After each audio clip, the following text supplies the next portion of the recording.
Hey, what's going on YouTube? Thanks for watching, everyone. So here is my modest fish room.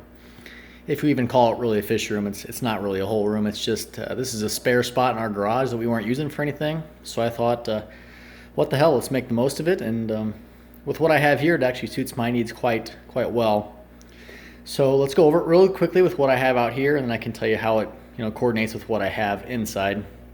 So the main tank here is a 6 foot 125. Sorry about the glare in the back. But what I have in here are a group of 6 wild-caught Buccochromis rhodesi yellow. You can see a few of them there. They're really not old enough to sex yet. I'm sure that one's a male. All the other ones I'm not really sure yet, and I didn't worry about venting them. I'm just going to let them grow up a little bit and see what they become slowly but surely. And the other group I have in here is a trio of 6-inch Mylachromis spilostitius. And they're still a little skittish, haven't had them very long. There's the male right there. A really good looking fish. They're already breeding, so I'm happy about that. They're a really uncommon fish. You don't see them offered too many times, so when locally I had a trio available to me, there's a female and there's a female, I certainly wasn't going to pass it up. And even though it's an uncommon fish, it's actually quite a very good looking fish also. So it's not a fish that I would want to get just because it's considered uncommon, but because it's really a very nice looking fish. If I get him to slow down a little bit, you can get a better view of him there. So I'm hoping they breed very well for me, and they probably will very soon. They're still just getting used to the tank. You can see everyone's getting along pretty well. So I'm kind of doing a dual thing like I'm doing inside with the trouts and sapphires sharing a tank. I'm hoping this works out as well.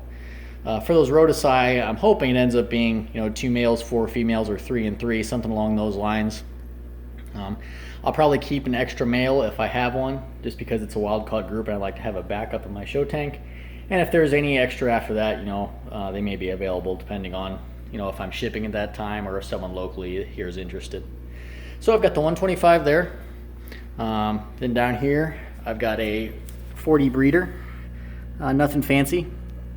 I just have a female Niagara venter in there for right now. She just helped it cycle along, and I don't have a current spot for her. So, and actually, she is sold. I'm not keeping the Niagara venter breeding pair anymore, I don't think.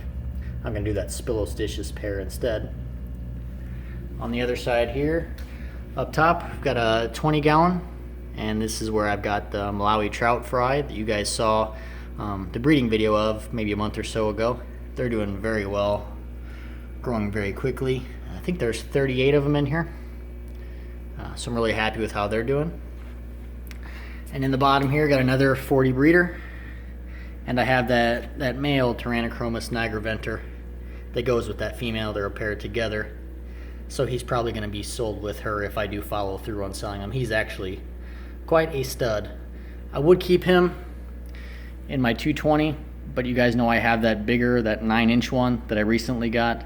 Tyranno Niagara venter, and he just won't tolerate this guy in the same tank with him. So they're sitting in here until either I find something that I can do with them here, or they're sold, which I'm leaning towards them being sold here pretty shortly. So once these Niagara venters are out here, obviously, then I'll be able to move some more fry in here and cycle from the 20 to the 40 and until either I sell the fry or whatever I do with them. And this spare spot here, I'm probably going to put another 10 or 20 or something like that. So again, nothing overly fancy or overly overwhelming. Just 4 more tanks out here for now, and there will be a 5th. But it will do really well with what I have inside, which is the 220 show tank, and then that 125, which is for the sapphires and the trouts, who are doing very well, by the way.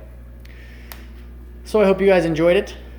Like I said, I'm hoping that these Mylachromis are going to start breeding for me very shortly. The person that I got them from, they were already breeding for her. So I don't envision it being too long, just letting them settle in a bit. They've only been here maybe a week and a half or so.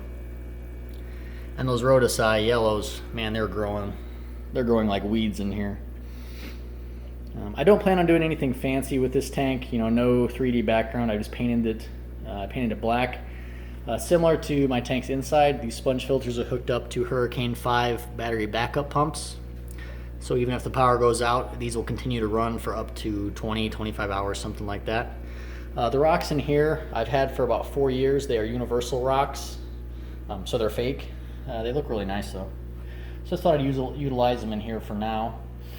And depending on what these fish seem to like, if they want more cover or less cover for breeding, I may change it up and add more stuff in here or less, depending on what I have more success with and getting them to breed. So anyway guys, thanks for watching, and I'll have many more updates to come for what's going on in here. See ya.